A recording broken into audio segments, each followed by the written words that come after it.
humor and the fun. Yes, Lord, thank you for letting me pass that test. Yes, Lord.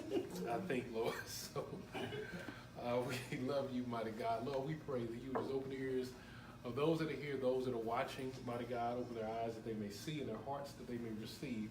And Lord, let me just surrender to your way. Whatever you want to say it, feel me, possess me, have your way, Lord. Speak in my mouth as a mouthpiece, Lord. Speak through me. In Jesus Christ's name, we love you, we honor you, we bless you, we adore you in Jesus Christ's name. Thank you, Holy Spirit. Amen. Amen. All right. Turn to 2 Peter. Okay. I want you all to, if you have your Bibles, keep it open. I'm gonna just teach you all. Well, I don't even know if I can say that because I always teach, but just I want to take you through the Bible, and I want you to. We're going to focus on two scriptures, so to speak. One passage in the New Testament, and I want to look at several passages in the Old Testament. Okay, so I want to explain in 2 Peter, beginning at chapter 1. I'm going to explain principles. I want you to get the principle, then I will explain it in a practical way. Okay, how this actually applies to you. Have you ever heard people say, it's just impossible to live right? There's some stuff just hard, man. Look, it doesn't seem realistic.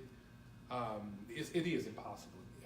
Don't correct people when they say that, because they're right. It is impossible. That's why we need God's grace. But I want to talk about the how, what God expects from us. I don't want to give you any false hope. I want to be very realistic of the expectations that we have. So I want you to receive this with open heart. Okay, we're going to look at 2 Peter chapter 1, verse 5, and we're going to read that to verse 10, I believe. Let me read this from, let's see something. I'm debating on whether I want to read from the New King James Version. Yeah, let's read from the New King James Version. Okay, it says, beginning at verse 5, but also for you, for this very reason, giving all diligence, he says, add to your faith virtue. To virtue, knowledge, add knowledge. To knowledge, add self-control. To self-control, add perseverance. Then to perseverance, godliness. To godliness, brotherly kindness. And to brotherly kindness, love.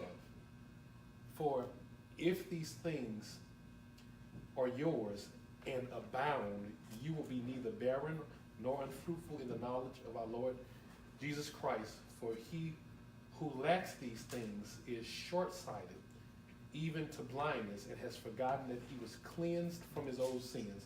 Verse 10 says, therefore, brethren, be even more diligent to make your call and election sure.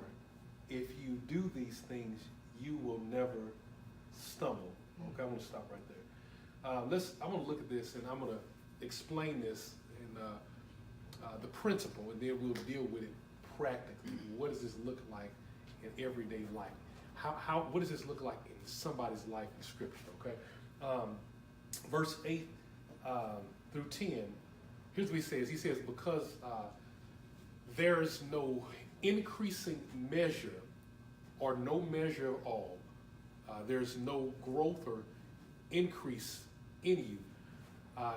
This can explain how a person can be a believer and still be either blind, nearsighted, forgetful, or keep stumbling into the same sins. Mm-hmm. All right, now let me back this up.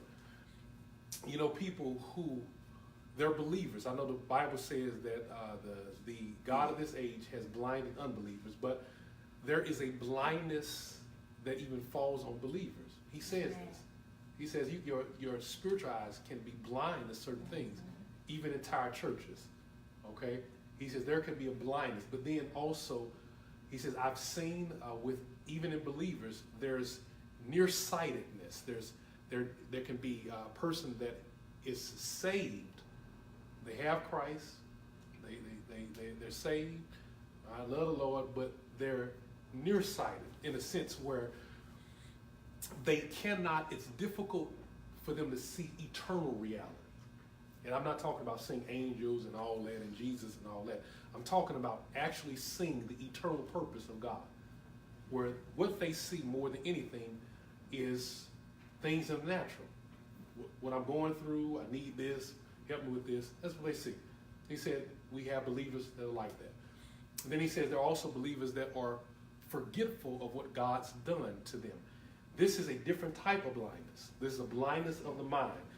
Have you ever just seen people, or have you ever been to that place where you just, I don't understand this. I don't get it. No matter how many times people explain it, they just don't get it. Well, there's a blindness. He says you can be a believer, you're saved, but there is a blindness that some people, some believers struggle with.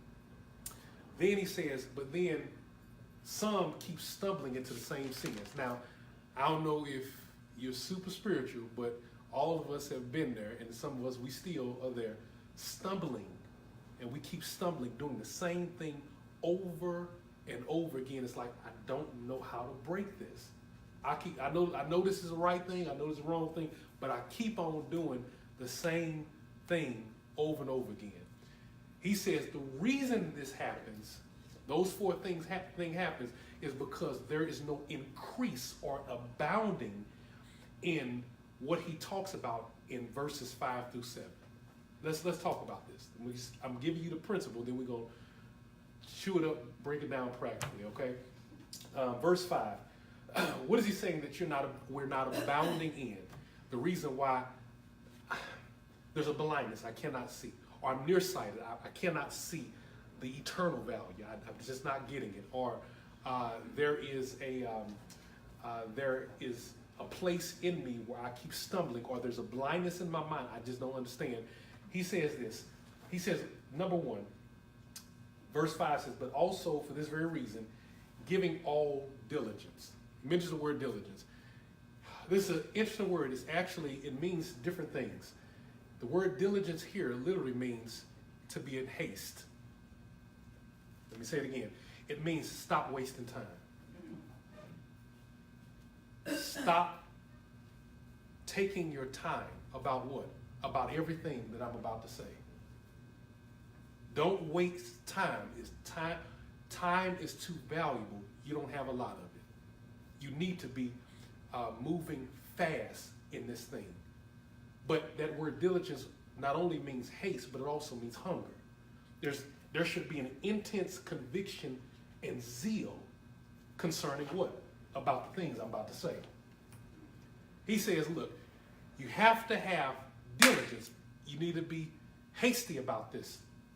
Don't waste time, and you need to have a hunger and a zeal. And also it means this, to be careful. Why? Because of what I'm about to say, there's danger to it, because when you're in a hurry and you are hungry for what I'm about to say, there's going to be some attack in your life. And you need to be careful. That's what he says. He says, first of all, just have diligence. Now, let me say this. Now, if you look at the order, he says this, have diligence and add to your faith virtue, and then add to your virtue, then add knowledge. Now, have you noticed that what is the first thing when we come to Christ, what we want to do? We want more knowledge. We try to understand everything, don't we? We usually start with knowledge first. But Peter says this is the issue. This is why so many believers are stumbling. This is why so many can't understand. This is why they cannot see. This is the reason this is happening, is because you're pursuing knowledge first. You've exalted knowledge over just faith. There's knowledge, but there's no hunger. There's no one's in a hurry. They want to know everything. have you ever been like this? I just don't understand this. I've been praying and I don't understand why God ain't doing this. I don't understand. I've been asking God this. There's literally no understanding, and people are frustrated because they don't understand. And all God is asking, listen, I know you don't understand. Just have faith first. Just believe me. But I don't get it. It's all right. Just believe me. I keep falling to the same stuff. The reason why is because you're trying to eat from the tree of knowledge. And you don't even have a hunger or a thirst for the tree of life. You just won't even believe me. And when Adam did that, what happened? He stumbled. He fell, didn't he? Have you ever been praying that prayer that, I understand why this is still happening to me. Why I got to give my all to God, and I've been praying to God, and he still ain't did this for me. Have you ever struggled with that? Just understand it. And what does God bring you to? Just believe me. Yeah. What does he keep telling you? Just trust me. Peter doesn't start with knowledge first. He starts with faith. Starts with diligence, then faith. Then he says, okay, not only diligence, then he says what? Just faith, right? That means just believe Christ. Have a conviction for Jesus. Then he says, okay, now you have this. And again, this is not necessarily in a chronological order, but he says you have to build like this. And the reason why there's struggles and issues that we cannot resolve, or we're not wondering why this isn't happening for me, why am I still struggling with this? Because we're trying to build with certain things first without even having this foundation first. He says at least have haste, hunger, this diligence, but then have faith. Then on top of faith, guess what he adds next? He says on top of faith, then do what? Then virtue. You know what this word virtue means?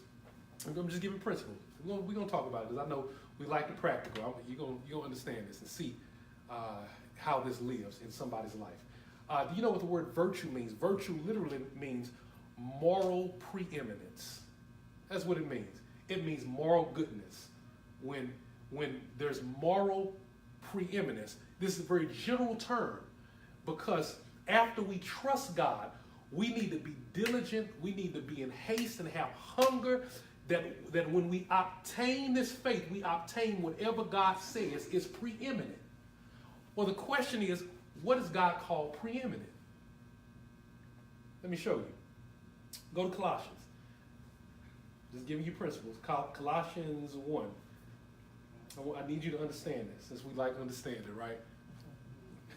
Colossians 1, verse 15. This is what it says. And it says in verse 15, he is the image of the invisible God, the firstborn over all creation. Who are they talking about? Jesus, right? Mm-hmm.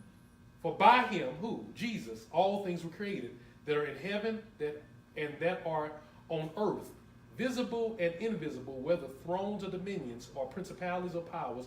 All things were created through him, Christ, and for him, Christ. And he, Christ, is before all things, and in him, who? Christ, all things consist.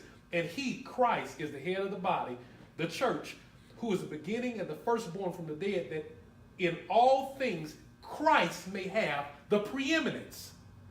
So what is he saying? He says this. He says when you have faith, add to your faith. You believe, I believe in God. He says, where's the virtue?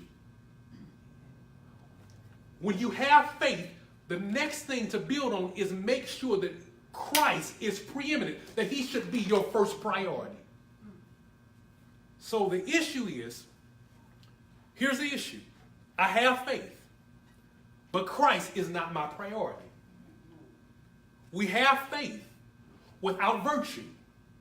I believe in God, but I don't have virtue because I have not made Christ the priority. And this is one of the reasons why we struggle with the rest of the list. When he talks about knowledge, is why we understand some things. When we talks about temperance, perseverance, patience, or godliness, or love, is because, here's the thing, we keep asking, why is it so difficult to live right? It's because we have faith, but we have not added virtue to our faith. Christ is not the priority for our faith.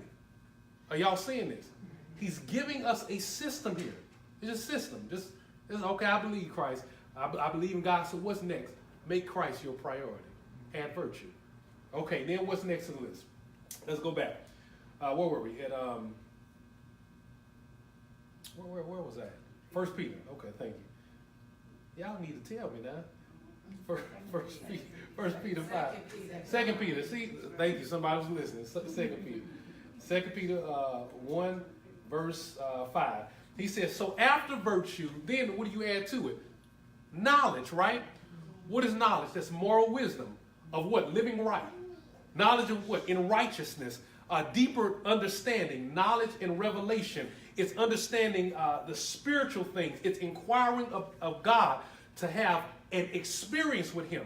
Now, here's the reason. Let me help you out. Here's the reason that he said virtue first and then knowledge, and not knowledge and virtue. Okay? Imagine this. If we get Christ, okay, if we say, okay, I believe, and I just need knowledge, but Christ is not our priority, what ends up happening? We will have all this knowledge, and literally, we end up producing things like this, where people will come to the church, they believe, but they'll say that Christ is not the only way. Because I got more knowledge now. Yeah. I'm deep now. So I break it down. See, the reason why, because you had faith, and you added knowledge before you even added virtue. You didn't make him your priority. Now you got all this knowledge, man. See, I read this, I read that. See, you have the folks talk like that, man. See, in my mind, I got some things, some stuff you don't understand. It's deep. It's knowledge without making him priority. Then what happens when this is why I said virtue first, make him your priority, then you'll get knowledge. But what happens when we get the knowledge without adding virtue, what happens then? Now, we have churches say homosexuality is not a sin anymore. Because of what we know now. Or we dishonor leadership at any cost because of what we know. Are you all seeing this? There's a danger. He says, look, get this order first. Let me show you another thing that ends up happening is something that I've literally seen is where you would have churches that are political. And I've seen this on both ends. I've seen white churches that are political, some, not all. There's some white churches that have been political. And what ends up happening is this. You've seen some that you have an issue where there's a racial tension, but it's born out of superiority. And then out of it, you have racism. Okay? I have to help you. That's also a form of racism, superiority. But then you got on the other end, you get some black churches, not all, that are political. And what they are, they're angry because they see the racism in the churches, and even some white churches. And guess what? Now, it's a form of racism because now they can't stand any whites. What happened? It's because of what they know. They added knowledge before they added virtue. But Peter says, this is all racist. It's all the same. He said, go in this order. You got faith. Make Christ your priority. Because when he's your priority, when you start knowing things and it's creating a sinful lifestyle, what did Jesus do when he had authority? He went into the church and he started whipping folk. He will go into, if Christ was the priority for some churches, the Lord will deal with that church. For real. And there will be a conviction. He will challenge our knowledge. Are y'all getting this? He says, okay, now, it's just principles. So we got knowledge. Then what do you add next? He said, then add temperance. What is that? Self-control.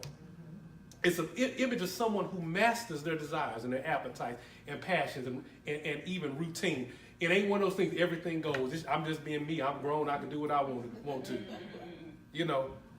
And this is why people are saying, I just can't stop. I don't know what it is. I just cannot stop. Because the order they went in. He says, after that, after you have temperance, then what? Add patience. That word is perseverance. It means to wait. It means to endure. It's a picture of somebody that can go through trials and sufferings and not be distracted or swerved from his purpose and faith in Jesus Christ. It's somebody who has enduring power. You know what bothers me?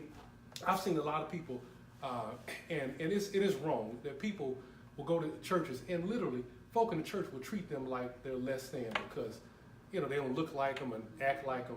And it's wrong. It really is. And there are people who have church hurt and leave the church. Some people leave Christ because of church hurt. But there was, I was watching YouTube the other day, and there was a guy on YouTube, and this convicted me. And I pray to God it convicts you.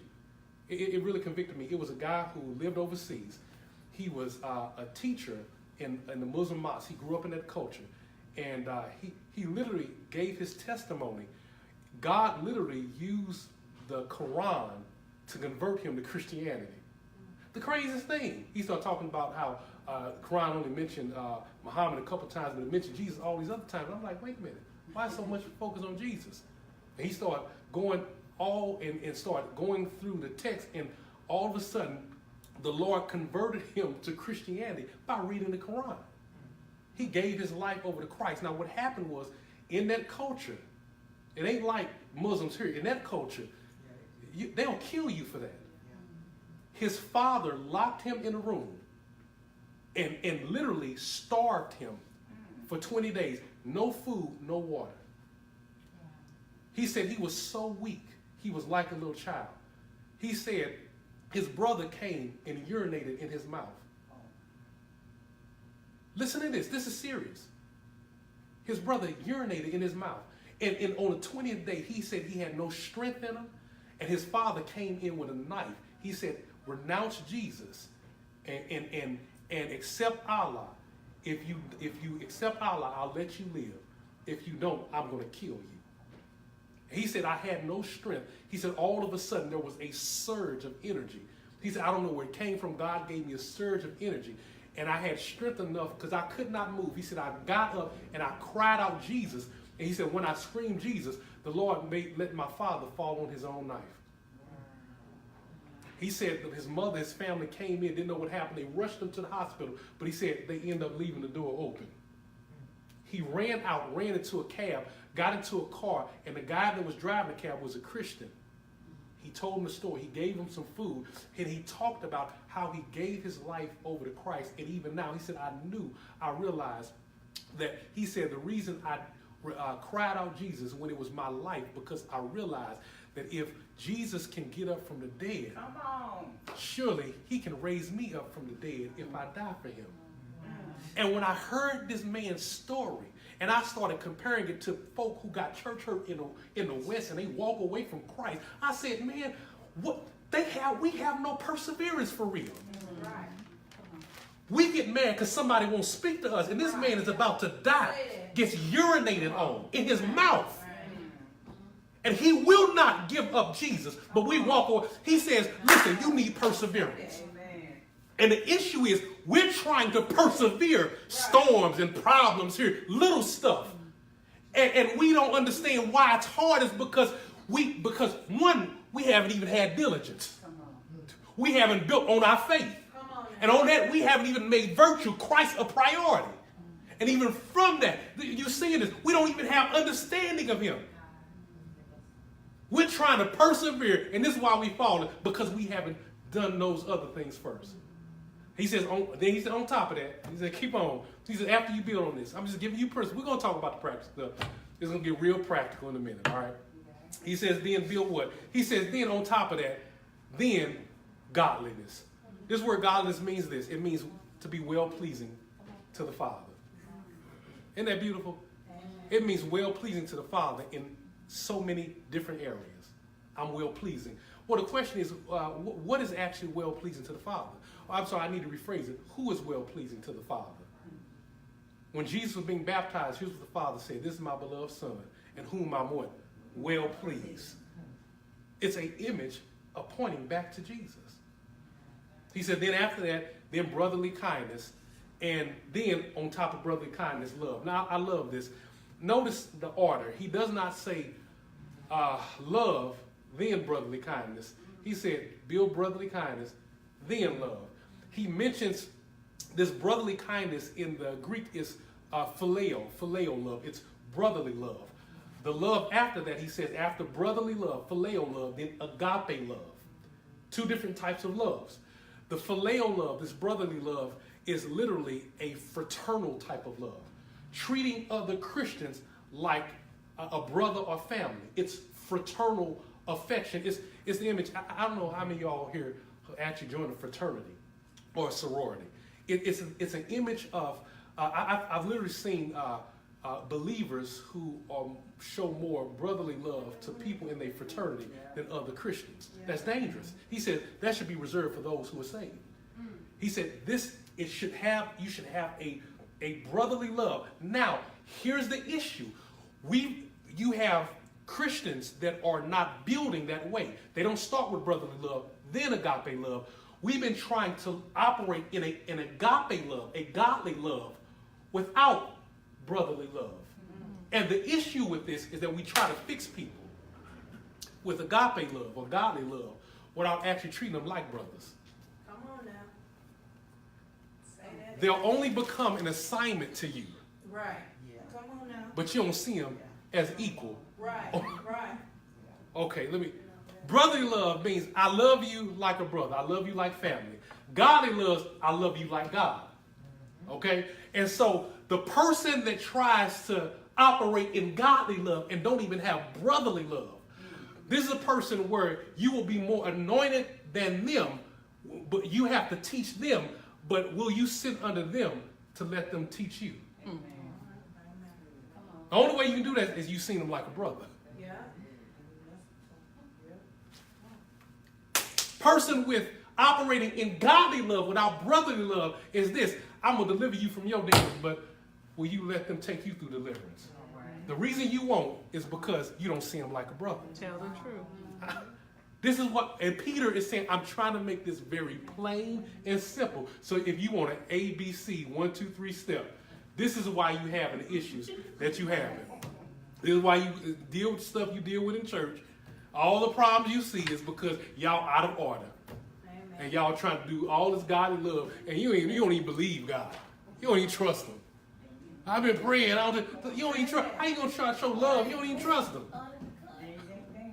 How you trying to trust Him and you ain't even in a hurry? You're not even diligent about these things. Why you want to have all this knowledge and Christ ain't even your priority? All right, say that. He says it's an order, and then he says in verse 8, these virtues should not only be seen in you, but they should increase in you. So it's not just something that I should see, but it should be ever increasing. Okay, so that's the principle. Let's talk about practical. How do we do this practically? Y'all ready? Turn to Genesis. Let me show you what the Lord showed me. Genesis 16. All right? Genesis chapter 16. We're going to start at verse 1. We're going to look through. Keep your Bibles open.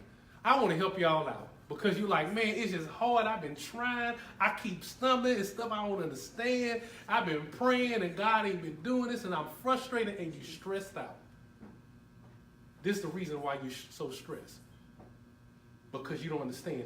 We're about to see 2 Peter actually live out in the life of Abraham. We're about to see this. Let me give you the background. Abraham, son, he had 2 sons. These 2 sons we're going to talk about, Ishmael and Isaac. Y'all remember the story. God promised Abram a son in his old age. But Sarah, they weren't having no kids.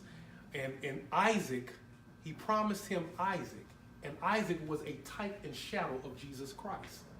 So whenever when we say Isaac, I want you to think Jesus Christ, okay?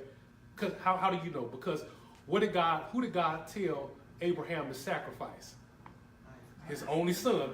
It was the image of the Father giving up his only son to die for the world. That's why the ram was in the bush. Why? Because this was always God's plan for humanity. He wanted to reveal his son, Isaac, Christ. He wanted to reveal it. Okay? And so, again, we see, that's why in Peter, when we went through all of that, when we talk about diligence, love, faith, virtue, temperance, all of that, these are really personality traits of Jesus Christ. It's always been about him. It always has. Okay?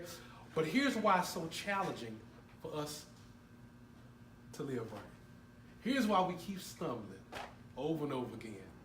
Here's why we just not understand it. This is why we're blind and we're not seeing certain things. And we're forgetful about the things of God. And here's the reason why we're so stressed out. Y'all ready for this? It's because of the Ishmael that's in us. It's because of Ishmael. Remember, Isaac represented Jesus Christ, but Ishmael, Abraham's first son, actually represented who? Adam's nature. Ishmael represents our flesh. That's it. So again, let me get the image right, and we're going to walk through this practically. Isaac represents who? Jesus Christ. Ishmael represents who? Our Adam nature is our flesh, right? Y'all got the picture? Isaac is who? Jesus. Ishmael is who? Our flesh. That's Adam's nature. Now, since you got the picture, let's look at Peter's process in the life of Abraham. Let's read it. Genesis 16, verse 1. It says, now Sarah, Abraham's wife, it says, had borne him no children, and she had an Egyptian maidservant whose name was Hagar. So Sarah said to Abram, see now, the Lord has restrained me from bearing children. Please go into my maid. Perhaps I shall obtain children by her. And Abraham was like, okay, bet. He's the voice of Sarah. Look, he had no complaint. I get her too, so that's fine. Look, just like a man, huh? And Sarah, verse 3, Sarah, Abraham's wife, took Hagar, her maid, the Egyptian, and gave her to her husband, Abram, to be his wife. After Abram had dwelt 10 years in the land of Canaan, so he went in to Hagar, and she conceived. And when she saw that she had conceived, her mistress became despised in her eyes. Then Sarah said to Abram, my wrong be upon you. I gave my maid into your embrace. And when she saw that she had conceived, I became despised in her eyes. The Lord judged between you and me. Now, let me help you out here. Now, the chapter 15, this chapter 16, okay? In chapter 15, God makes a covenant with himself to Abraham concerning Isaac, concerning Christ. He says, I'm going to make a covenant with you concerning Christ.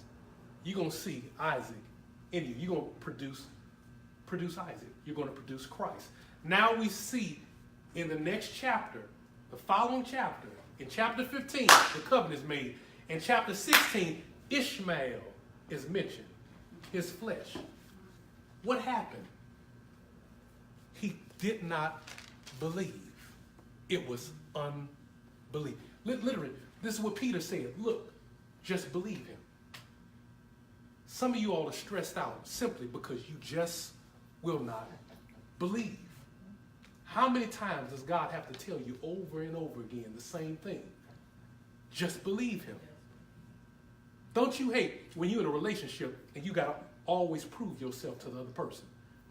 Who calling you? What's their text? Where you been? What you doing? It's irritating when the people will not believe you. So now, because there's unbelief, who do you see? You see Ishmael. You see his flesh. And you do not see Isaac, Christ. The covenant has been made, but there is no Christ. But all you see is flesh. It says Hagar, watch this, the one who conceived flesh. Notice, she shows contempt to Sarah, the one who will bring the covenant. She despised the covenant. God's covenant was insignificant to your flesh. All because you just won't believe. Let me try it again. Will you just trust in God? Have you ever seen somebody that's saved but you can't tell it? Look, that's been me. Look, I ain't gonna point the finger because when I say that, y'all think of somebody, but you don't ever think of yourself. When I see that, I think of myself. Right. Let me ask you this: have you ever just, when you just saved, couldn't nobody tell you were saved? Huh? It's because they didn't see Christ being formed in you. Yeah. That's why Peter starts with faith. What I don't understand is, I don't understand why the Bible says this. Just have faith. How much other stuff you don't understand, but you believe? Right. Say that. Just believe in him. All right, so let me go through the story, the narrative. We're going to skip through here. So here's the storyline. Sarah got mad at Abraham. Y'all already know that. She the one gave him the woman, and Abraham thinking like, well, you the one gave him the woman, why you get mad at me? He get mad, and Abraham, he's a typical man. He just want peace in his house. I just want her to shut up. So whatever you want me to do as you please. I'm with it. So she started treating Hagar harshly. Hagar flees, and Abraham don't run after it. As long as it brings him peace, he's all right. Now, let's read verse 9. Skip down to verse 9. All right. It says, and the angel of the Lord said to Hagar, return to your mistress and submit yourself under her hand. Notice, he didn't say return to Abraham. Return to the one that was treating you harshly. And then do what? Then submit to her. Okay. Help me, Lord. Just submit to the covenant. But I don't understand. No explanation. No reason why. What is God telling your flesh? Just surrender to God's covenant. Because God's covenant must be what? Preeminent over your flesh. Y'all seeing Peter, ain't y'all? Faith, then add virtue. Just believe, then make Christ your priority.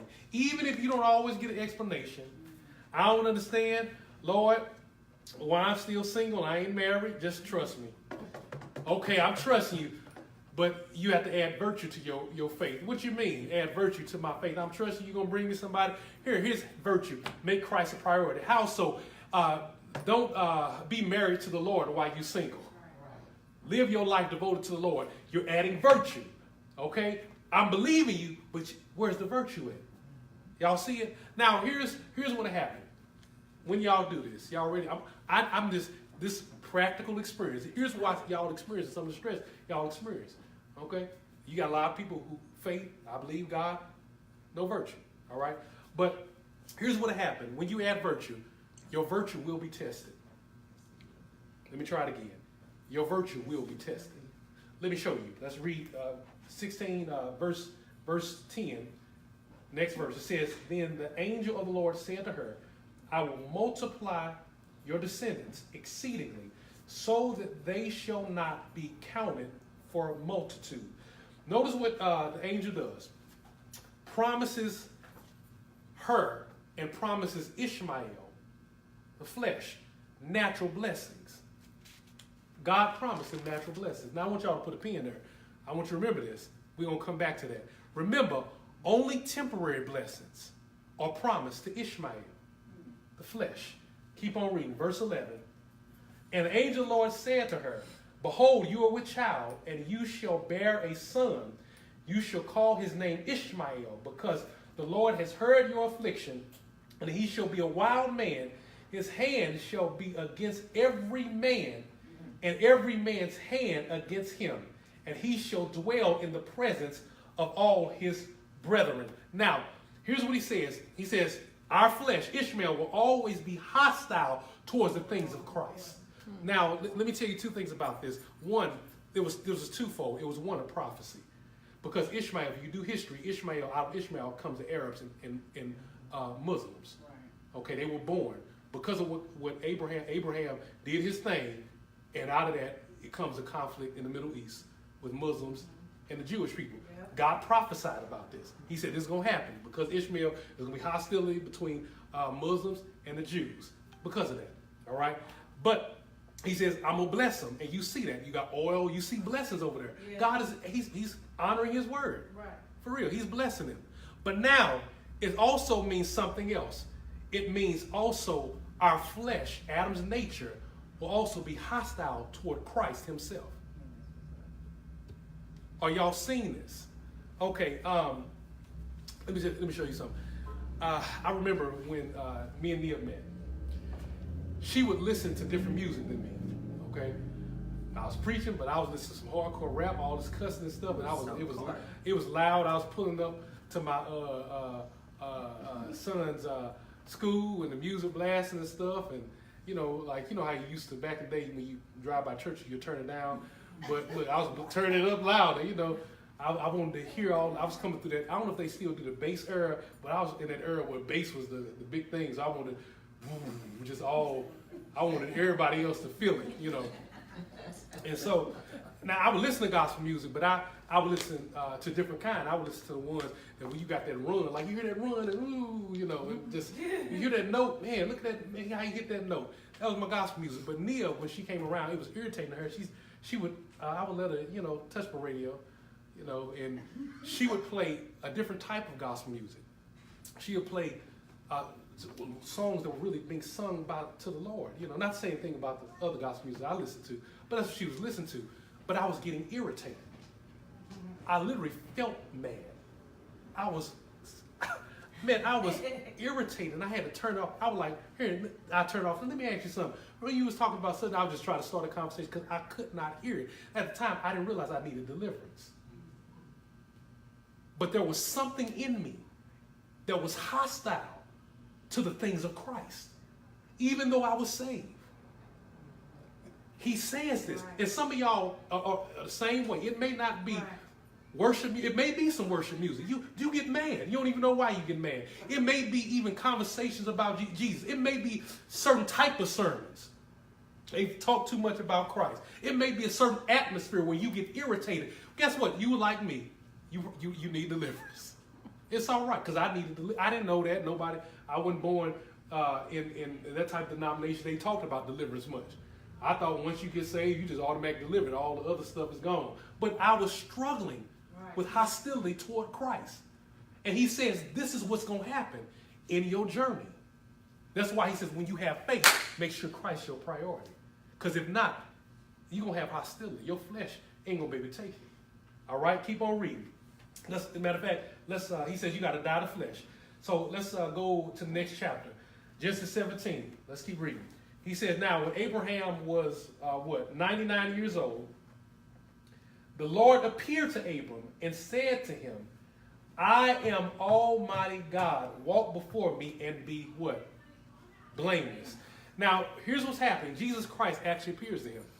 Now, what is this? It's revelation experience. Remember what Peter said. Peter says, you have diligence. Then on diligence, add what? Faith. Then on faith, add what? Virtue. Remember, what is faith? Faith is what? Just believe God. And after you have faith and believe God, then add virtue. What is that? Make Christ your priority. And after you make Christ your priority on virtue, add what? Knowledge, revelation, experience, rhema experience. Notice it's happening in Abraham's life. It's actually happening. Notice this. They have a covenant with God, which means I'm saved, I accepted Jesus. But we don't see Isaac yet. He's not born. He's not being formed in Sarah yet. That means you see Ishmael. You see his flesh, but you don't see Christ in him. That means I'm saved, but I act just like the world because you can't tell I'm saved. That's why I don't go to church now, because these Christians, they come, they act just like me. That's all right. They may be saved.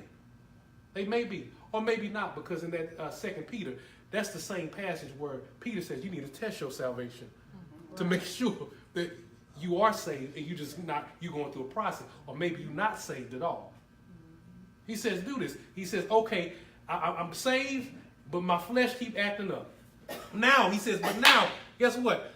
All of a sudden, I'm saved, I want Christ, but my flesh is acting up, yet I still have experience with Christ. I still have revelation. I still operate in the supernatural. I still have face-to-face encounters with Jesus. Jesus appeared to him. I still have prophecy. I still see miracles. In other words, here's what he's saying. You can have a powerful and supernatural encounter with Christ and still operate in your flesh. Amen. Isn't that amazing? You can have a face-to-face and still not have Christ being formed in you. But you saved. Now, this is a problem, isn't it? Here's why it's a problem. Because it can be deceptive, because you can think that you're more mature than you really are. But also, here's the other deception. You can actually look at other folk and feel like I haven't arrived because they can do all these other things and I can't. It's deceptive.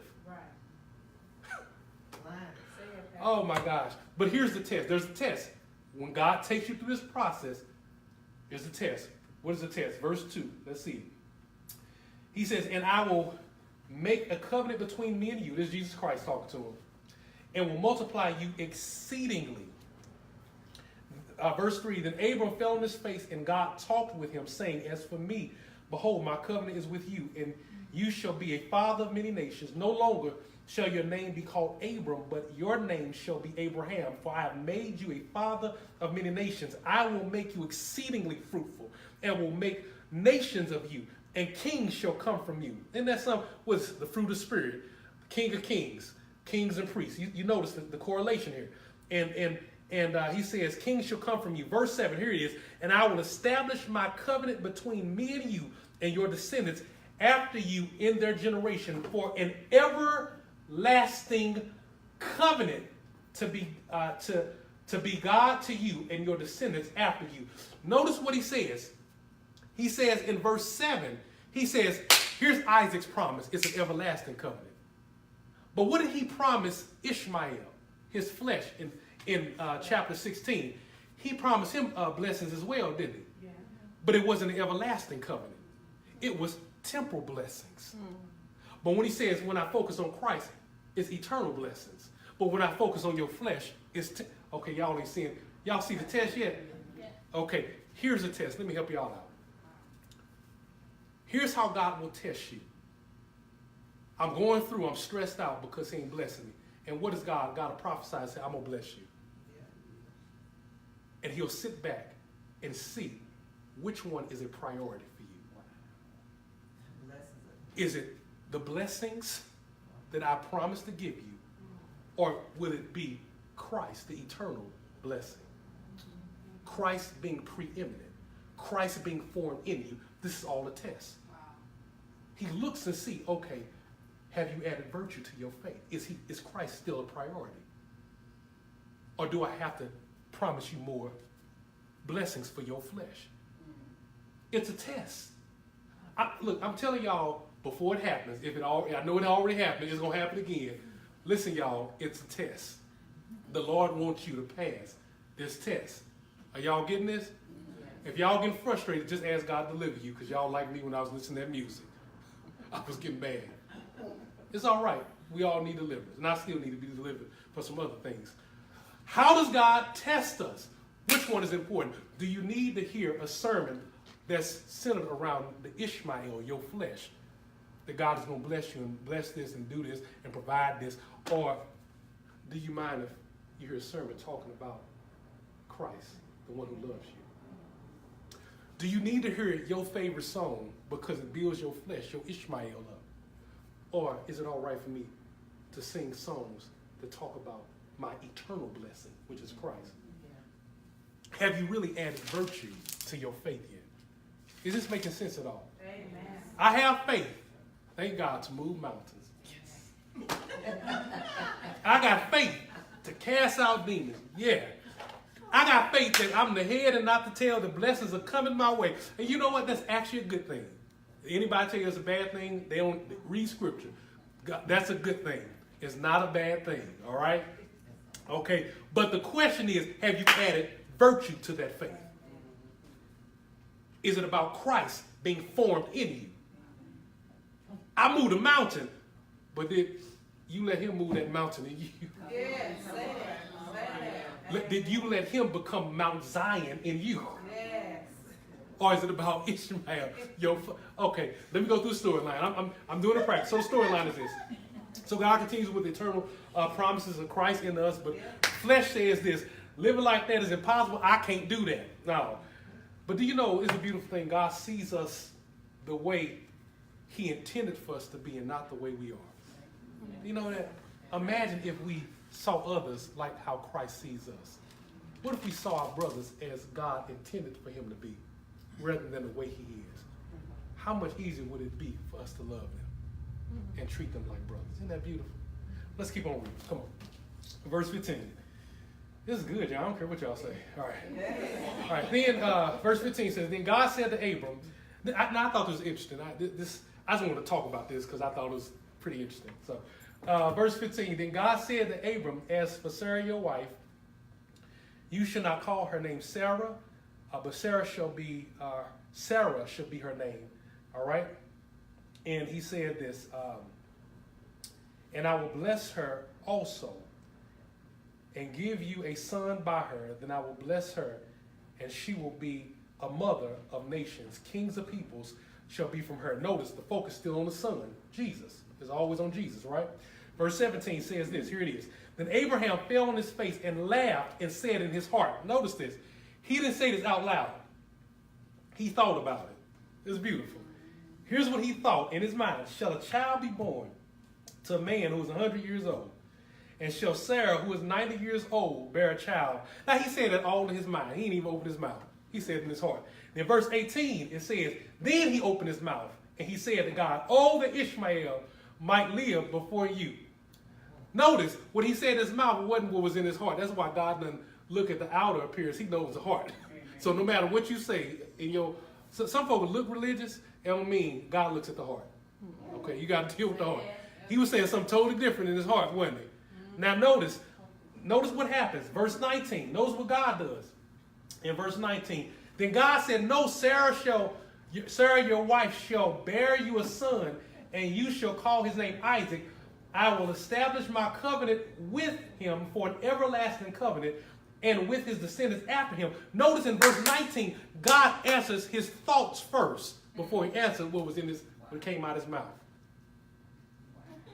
Now that's funny, ain't it? I just want to show y'all. Literally, God answered his thoughts. He said, okay, I know what you said, but let me answer your heart first.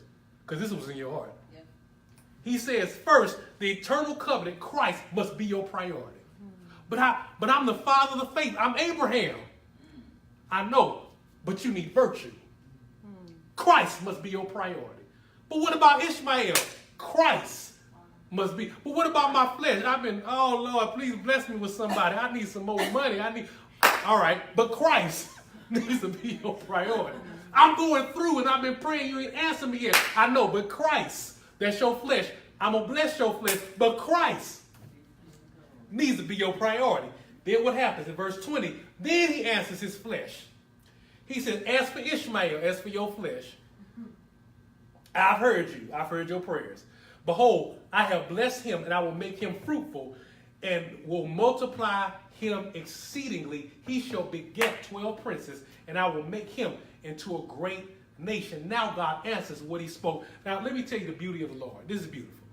This is something I figured out for the Lord. You have two extremes in the body of Christ, and both of them are wrong. Okay? Well, actually, both of them are right. Both of them are right, but they say the other one is wrong. Here's the beauty of the Lord. Verse 20 through 21. Notice what it says, and as for Ishmael, verse 20, I've heard you, but will bless him, and I will make him fruitful, and I will multiply him exceedingly. He shall beget 12 princes, and I will make him a great nation. Verse 21 says, but my covenant I will establish with Isaac, whom Sarah shall bear to you at this set time next year. Do you know God is willing to give you what you actually desire? He will give you the desires of your heart. And it is not eternal. Let me say it again. It's temporal, and God will actually give you desires of your heart. Yeah, he will. Let me try it again. Everything we desire is not a sin. It shouldn't be a sin. But everything, just because you desire it, don't make it a sin. The issue is Christ just needs to be preeminent. You can want those things, but is he the priority? Okay? Being dead to what we desire doesn't mean that we cannot get what we desire. It's not one or the other. I've seen two extremes. You get people only spiritual, and they get people only focused on the temporal things. Everything's about blessing, blessing, blessing. Everything else is about fruit, fruit, fruit. God can give you both. He will. He can. All right? Does that help y'all out? Amen. Amen. But let's keep on reading because he gives another test during this process. Verse 24. Go down to verse 24. Abraham was 90 years old. I'm sorry, he was 99 years old when he was circumcised in the flesh. Help me, Lord. Y'all, how y'all women feel that? Y'all, the men should be. Y'all say, ooh, what y'all got to circumcise? You're right. Y'all ain't got to feel that. But let me keep reading. 99 years old. He was a grown man was circumcised in the flesh of his foreskin. And the women said, ooh, okay. And Ishmael, his son, was 13 years old when he was circumcised in the flesh of his foreskin. And that very same day, Abraham was circumcised, and his son Ishmael, and all the men of his house, no matter what age they were, born in the house or bought with money from a foreigner, was circumcised with him. Ishmael, his flesh, was cut. In other words, here's a test. Amen. Here's a test. God will cut your flesh to see, okay, is Christ still your priority? It's a test. So when you're going through, he's cutting you. Why? He's offending you to see, is Jesus still the priority? Or will you be like how Jesus said with the others when they walked away, will you too also leave? I ain't leave the church, I ain't leave you, but I left in my heart because you're not my priority again. It's about me, shoot. I'm taking care of me now. That's your attitude. Shoot, it's about, look, it's my life now. I'm about to get what I want. I helped everybody else, but it's about me. Is he your priority? My Lord. Or you try to protect your flesh? Now, let me tell y'all something. Y'all notice that the circumcision is interesting because it's only for men, not for women. Let me explain to y'all why. Me and my wife was talking about this. It's interesting. It's a reason. It's actually a reason why. It's because the Lord is revealing the mystery of the marriage covenant, even in here. Y'all remember we talked about this all the time. Remember, Paul says husbands are as Christ, as wives are as to the church, right? Husbands, when they get married back then, they go into the bedroom supposedly to a virgin bride. Okay? To consummate their marriage. And which is done is that when they consummate the marriage, some blood should shed from that bride. You should bleed as well. So now, when he goes in to consummate the marriage, to ask of her to shed blood, what is she? She's going to look down to see if he's been circumcised. It's the image of a Christ who's already shed his blood on the cross first before he ever asked you to shed your blood. Before he ever said to carry your cross, he said, I did it already. Now it's your turn. Do you really love me this much? Y'all see this now? Faith, I believe you. I believe you. Add virtue on top of your faith. Christ is my priority, and I'm going to be diligent about that. Then add knowledge. Are you willing to know Christ in that way? Or are you willing to be cut by him and still make him a priority? Let me tell you something. Me and my wife, we were talking about this, and we were talking. She was like, man, how do men actually deal with that? That's just painful just to think about that. I said, yeah, it's I'm sure it was. Thank God I got that done when I was a baby, that he brought forgetfulness on me. But to imagine grown men take a knife and say, drop your pants, I'm going to cut you. And Nia asked me, like, why would God demand something like that? That just say, it could anything else. Like, cut your hand, make a blood covenant. But why that? That's painful. I told my wife something this week that the Lord did for me. I was asking the Lord, I was just asking random questions like, Lord, I read the scriptures. I had an issue with something. I said, Lord, why with some people you appear to them and other people you don't? And why when you appear to some people, you don't say something, and then other times you appear to people, you talk to them. And Lord, why do you give fragmented words to some people, but you speak to other people in whole sentences? And I'm just asking Lord all these things, like why? I wanted knowledge. I want to understand it, And I was, and that morning it was, I was up talking to the Lord, and Jesus appeared to me, and I told Mia, I said, I don't understand this, but I understood then. He showed me him on the cross again, but this time it was a headshot of his face. His head was tilted back, and his mouth was wide open, and I saw the thorns dug into his skull, and it was slightly above his eyebrows, and he was like in so much pain that I literally was praying to him, and I was thinking about that, and I started crying.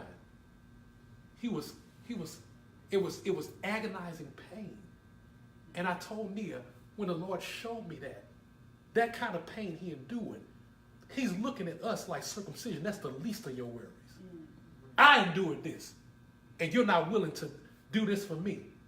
That's why Jesus said, no man puts his hand on the plow and dare look back. You're not even fit for the kingdom. Is this making sense? That was not an easy thing for him. We have not seen the agony that he had. He literally dealt with some serious pain. And if you get irritated by this, good. That means you need deliverance, and the Lord is showing you that. We need to make him our priority and be in a hurry to do this. Amen. And not get offended when our flesh is cut. Amen. Let's keep on reading. Genesis 20. I'm just going to just tell you what happened. He took him through another test. So I'm almost done. It was more knowledge added to his virtue. This is where Abraham goes, and King Abimelech took Sarah and wanted to make him the wife because Abraham was scared. He said, Sarah's my sister. And, if I tell them you my wife, they're going to kill me. And God literally came to that king in a dream and said, I will kill you if you touch her. He threatened to kill this man. This man said, look, man, take your wife. Get this woman out here. The Lord was willing to kill him. Do you understand? God is willing to fight for Christ to be formed in us. He's willing to kill folk for Christ to be formed in us. Because she was the one to bear Isaac, who was literally a type of Christ. He ain't willing to do that for our flesh, but he's willing to do that to see Christ in you. And if you read verse 7 in chapter 20, God tells the king, now, when you go back to Abraham, this is how you go back to him. Tell Abraham to pray for you. Because y'all sick. He's a prophet. Don't touch his wife. I'm going to kill you. Then after that, go have him pray for you. Do you know this? Isaac was not even formed yet in them. All you see is Ishmael's decisions.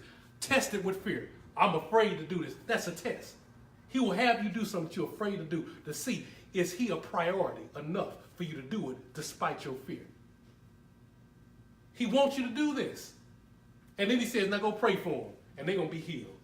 Which means another thing, we can still operate in miracles and all these supernatural prophetic visions and all that, and still operate with Ishmael.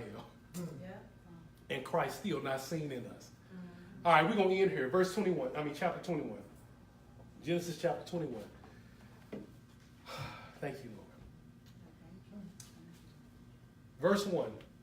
It says, and the Lord visited Sarah as he said, and the Lord did for Sarah as he had spoken. For Sarah conceived and bore Abraham a son in his old age, at the set time of which God had spoken to him. Notice this, we finally see Isaac. In other words, we finally see Christ being revealed. Isn't that beautiful? A greater measure of Christ being formed in us. Peter says, now, after you have diligence and faith and virtue and knowledge, now you see self-control. Now you see patience. Now you see godliness. Now you see brotherly kindness. Now you see agape love.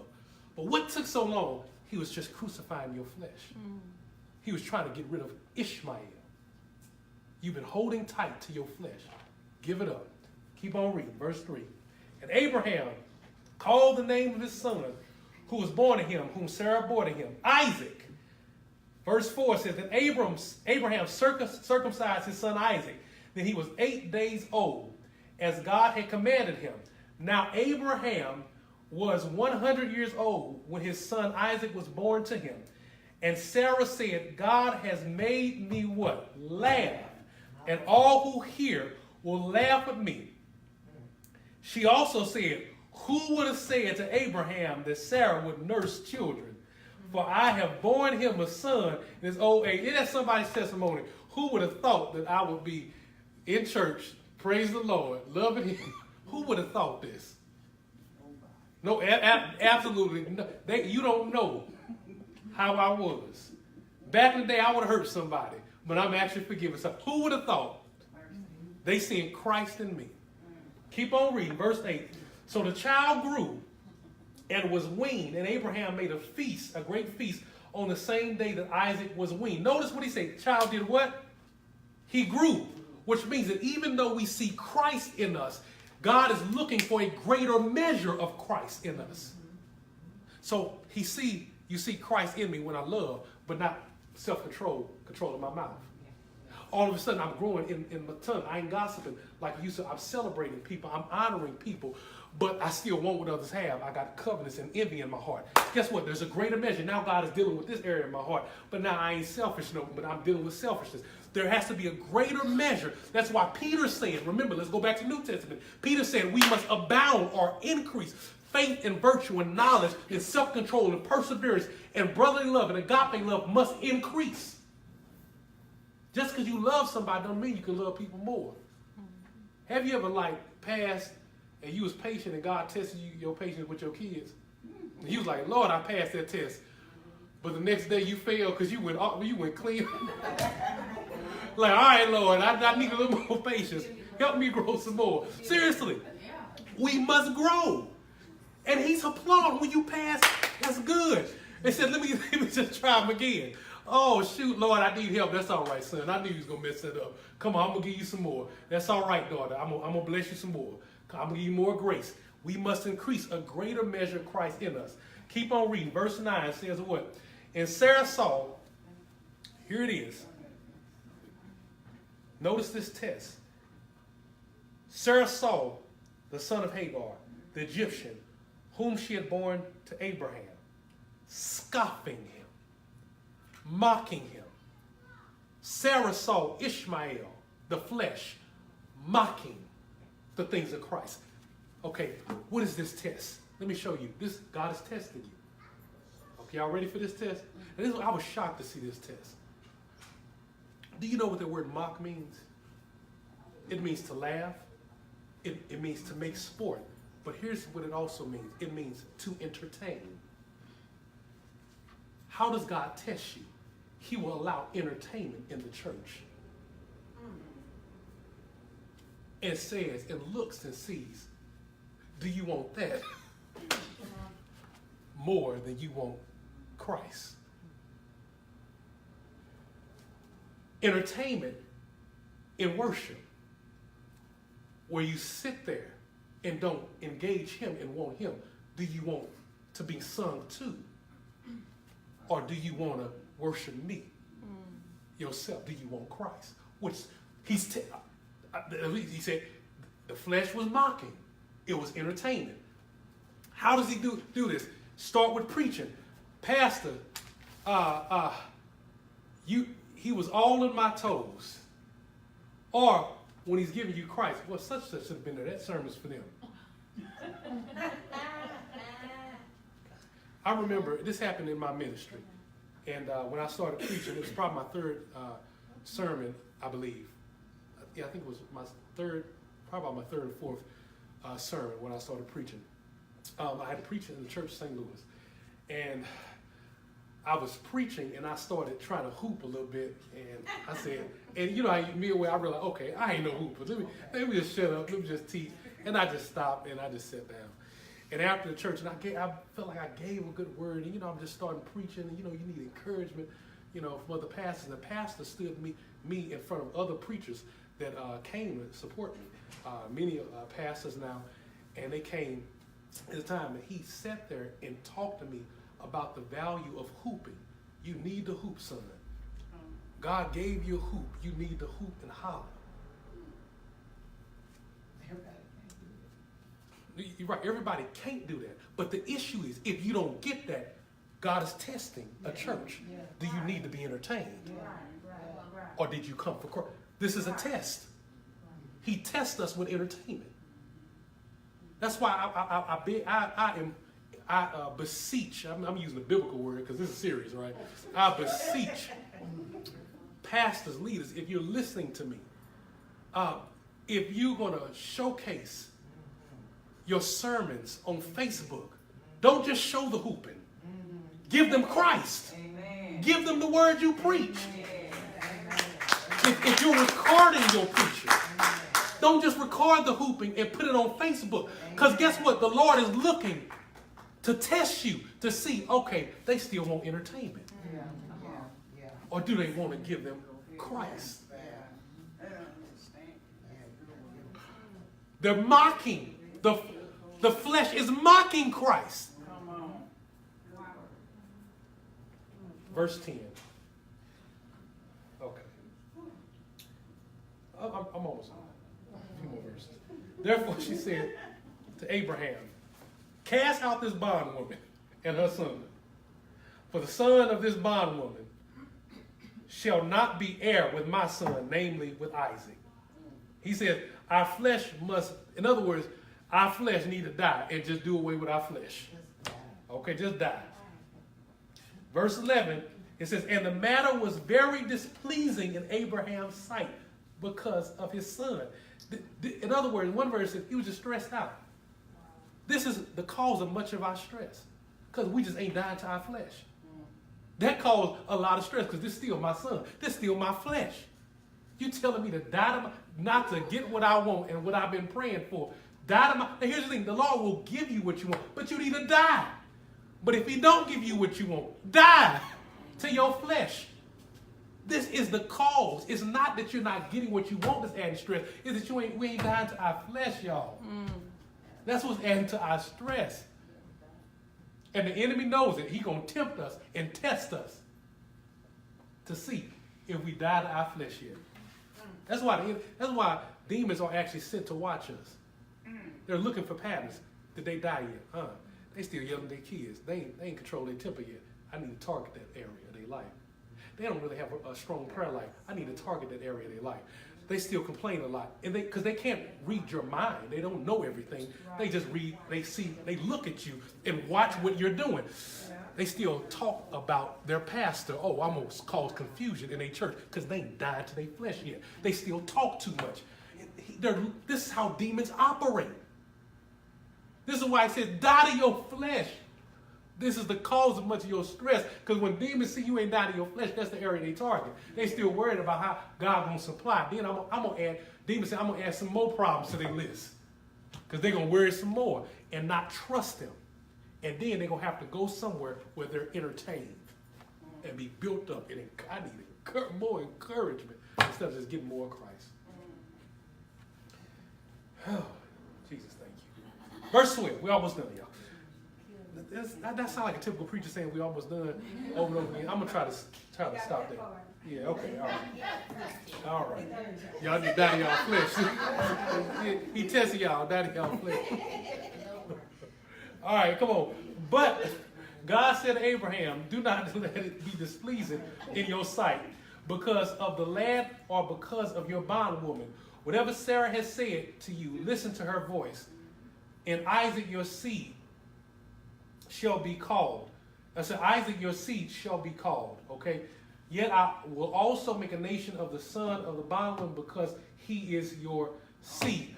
Notice what changed. Two things. This always was a hard passage for me because I'm like, why would God support a man, a father, not take care of his kid? But at the time, Ishmael was around 20 years old, so he wasn't a baby. So that's the he's just getting out the house. That's all. So, but the issue was this.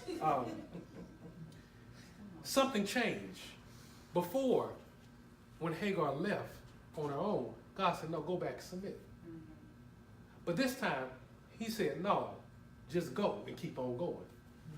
What changed? Hagar, Ishmael left the first time. God said, come back. Now the second time, God said, no, don't go back. In other words, here's what's happening. And I'm seeing this even now in the church. There's a period where God was tolerating certain sin in His believers. There's a period that God was tolerating even certain sin in His pastors. But it's getting to a place that God is not tolerating what He used to tolerate before, whether you're a believer or you're at a church. He's literally serious about this. We need to hurry up and get over this flesh issue. He wants our flesh to stay dead. Get it out the way so let Christ have preeminence in our life and in our church. He's not, literally, our pastors are dying. He's not, and guess what? Believers are dying too. He's not tolerating this. You still won't entertain. You still won't encourage. After 40 years of encouragement, you ain't encouraging. You think one more day of encouragement going to help you out? You've been getting entertained for 20 years, and you need another Sunday of this certain song or this type of sermon? You think that's going to help? If 5 years of that ain't helped you by now, and you still stumbling, Come on, think logically. This is why we're blind, because we're not thinking about this.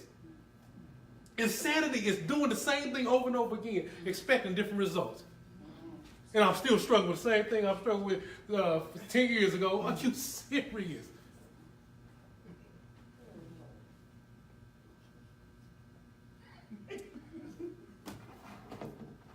I hope the Lord is happy with this. I enjoy it. I hope this bless somebody. Now y'all can be stress-free. Stress be gone. Y'all got the answer. I want to pray. I'm done. I want to pray. That was fun, y'all. That wasn't even bad, was it? That wasn't hard. That wasn't even a hard word for real. I'm just being real. Y'all like real. Let's just be real. Okay. And I'm not saying be perfect, but at the same time I am saying be perfect. Because he says, be perfect as my Father's perfect. But at the same time, we're not perfect. Does that make sense?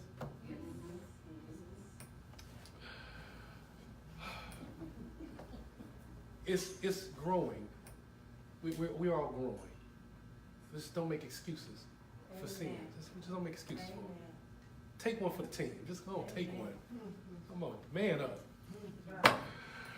Amen. Lord, I thank you right now for your word. Thank you, Lord. Lord, we ask right now that you would help us to be diligent. Help us to have haste and hunger for your ways and for you. Lord, I pray, mighty God, that you would just give us your faith, an increased measure of your faith, and add to it virtue, that we will make you the priority, Jesus. That we won't get offended when we're not entertained and we get you, Lord. That we don't say, I won't preaching, but won't teaching. Lord, if we get preaching or teaching, as long as we get you, it's fine. Lord, just add virtue to our faith. We move the mountain, Lord, but give us virtue to it. We want to make you priority. And Lord, give us revelation experience and knowledge on top of the virtue. And Lord, give us self-control. There's some stuff that we just keep on doing, Lord. Even in our diet, Lord, how we eat. Lord, give us just self-control, even in the natural stuff. And even spiritual things, Lord, especially spiritual things. Lord, give us perseverance that we can endure, God, like a good soldier. Lord, don't let us be a punk and be afraid and too timid. Make us strong in you to persevere. Lord, add to us godliness, God, that we'll be well-pleasing in everything that we do. Lord, give us brotherly kindness, that filial love, that we would treat other Christians like their family and brothers. That we're not better than them because we've had this experience that they haven't, or that we're less than them because they had experiences we haven't. Lord, let us just see us as equal, that we're one. And Lord, give us your agape love, that we'll love you with all our heart, all our mind, all our soul, and that we will love others as we love ourselves. And even in that, give us an increase in that, so that we will see and we will no longer be blinded, that we will see eternal truths and we will no longer be nearsighted, that we will have the mind of Christ, that we will not be forgetful, and that we will be able to run this race without stumbling and fainting. We thank you in Jesus Christ's name. You are our everything. No, we love you. Mm-hmm. Daddy, we love you. Christ, we love you. Holy Spirit, we love you. See, some folk, Lord, I know they're trying to understand the Trinity. Lord, let's just help us just to believe. Yeah. And then, after virtue, give us understanding of what we can, our minds can actually understand. In Jesus' name, amen.